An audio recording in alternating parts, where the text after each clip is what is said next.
तर मित्रांनो, आताच्या व्हिडिओमध्ये आपण मुंबई उच्च न्यायालयाअंतर्गत जे पिऊन हा माझा पेपर झालेला आहे, तर या पेपरबाबत बरेच असे विद्यार्थ्यांचा विरोध या ठिकाणी तुम्हाला पाहायला मिळत असेल. काही विद्यार्थी म्हणत आहे की परीक्षा रद्द करा, काही विद्यार्थी म्हणत आहे की या पेपरचं नॉर्मलायझेशन करा, तर काही विद्यार्थी म्हणत आहे की एक्झाम पुन्हा घ्या. असे विद्यार्थी का म्हणत आहे याची माहिती आपण या व्हिडिओमध्ये पाहणार आहोत. तर यासाठी तुम्ही हा व्हिडिओ शेवटपर्यंत पाहायचा आणि चॅनलवर नवीन असाल चॅनलला सबस्क्राईब करा. नोकरीविषयी प्रत्येक अपडेट तुम्हाला आपल्या यूट्यूब चॅनलवर मिळत राहील.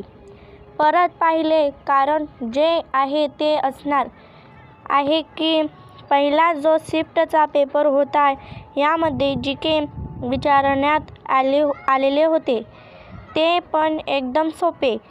तर पहिल्या शिफ्टचा जो पेपर होता यामध्ये बरेच असे विद्यार्थ्यांना 30 पैकी 30 मार्क्स मिळालेले आहेत आणि दुसऱ्या शिफ्टचा जो पेपर होता यामध्ये तुम्हाला मराठी व्याकरण, मॅथ्स, बुद्धिमत्ता यांसारखे प्रश्न पाहायला मिळणार आहे आणि त्यामुळे सेकंड शिफ्टमध्ये जे विद्यार्थी होते ते बरेच असे विद्यार्थी निराश झालेले आहे. त्यांचं असं म्हणणं की एक्झाम पुन्हा घ्या किंवा तुम्ही आता याच नॉर्मलायझेशन करायचे.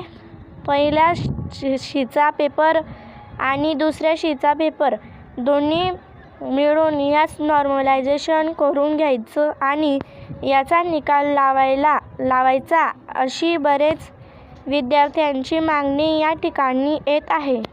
तर दुसरा आणि महत्त्वाचा की यांमध्ये परिपत्रक जाहीर करण्यात आलेले आहे. हे परिपत्रक बघा कशा प्रकारच्या आहे. तर बघा मित्रांनो, हे परिपत्रक आहे 2 मे तारीख चेक करू शकतात. विषय कल्याणमधील एका सेंटरवर दुसऱ्या बॅचचा पेपर पहिल्या बॅचला देण्यात आला तर त्याच्या चौकशीबाबत. तर या ठिकाणी कल्याणमध्ये एका सेंटरवर दुसऱ्या बॅचचा पेपर होता, तो पेपर पहिल्या बॅचला देण्यात आलेला आहे असे या ठिकाणी म्हटलेले आहे. ठीक आहे, कल्याणमधला सेंटर प्रकार घडलेला आहे. पहिल्या बॅचला ज्या विद्यार्थ्यांना पेपर दिला आहे त्यांचे मित्र जर दुसऱ्या बॅचला असतील तर पहिल्या बॅचचा पेपर शेअर केलेला असू शकतो. त्यामुळे दुसऱ्या बॅचचा पेपर काही विद्यार्थ्यांना अगोदरच मिळालेला असू शकतो. अशा प्रकारे परिपत्रक या ठिकाणी काढलेले आणि हे परिपत्रक आहे विठ्ठल अशोकराव जोशी सरांचं. ठीक आहे मित्रांनो, अशा प्रकारचे पण गोंधळ परीक्षेमध्ये झालेले आपल्याला दिसून येत आहे.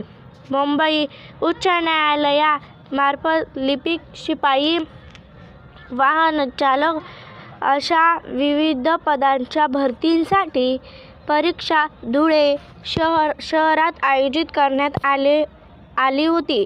त्यापैकी एक केंद्र जिजामाता हायस्कूल धुळे या ठिकाणी 21 नंबर शाळा रूममध्ये एक उमेदवार हा मोबाईलचा वापर करून परीक्षा पत्रिका सोडवत आहे असे तेथील सुपरवायझर परीक्षेचे निरीक्षक यांना लक्षात आलं. त्यांनी जवळ जाऊन बघितलं असता हा उमेदवार मोबाईलमध्ये परीक्षा प्रश्नपत्रिका अपलोड करून यांच्या माध्यमातून तो उत्तर शोधत होता असं लक्षात आल्यामुळे त्याचा पेपर आणि मोबाईल ताब्यात घेऊन त्याचप्रमाणे श्री विजय श्रीपाद भट सहाय्यक अधीक्षक धुळे कोर्ट यांनी धुळे शहर पोलीस स्टेशनला तक्रार दिलेली असून सदर बाबत गुन्हा दाखल झालेला आहे. मित्रांनो, तिसरा आणि मुख्य कारण आपण व्हिडिओच्या माध्यमाने पाहिलेले आहे. धुळेमधील एका सेंटरवर याचा उपयोग करून प्रश्नपत्रिका सोडवण्याचा प्रयत्न या ठिकाणी केलेला आहे. तर अशा प्रकारे बरेचसे उदाहरण आपल्याला या परीक्षेपाठ पाहायला मिळत आहे.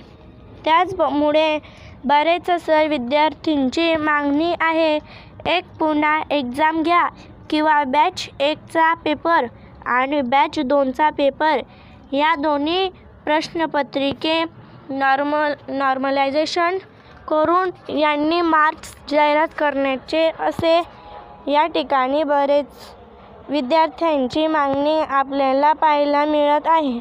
याबाबत तुमचं काय मत आहे यावर कमेंट करून नक्की सांगायचं. तर व्हिडिओ महत्त्वाचा जास्तीत जास्त शेअर करा आणि चॅनलला सबस्क्राईब करायला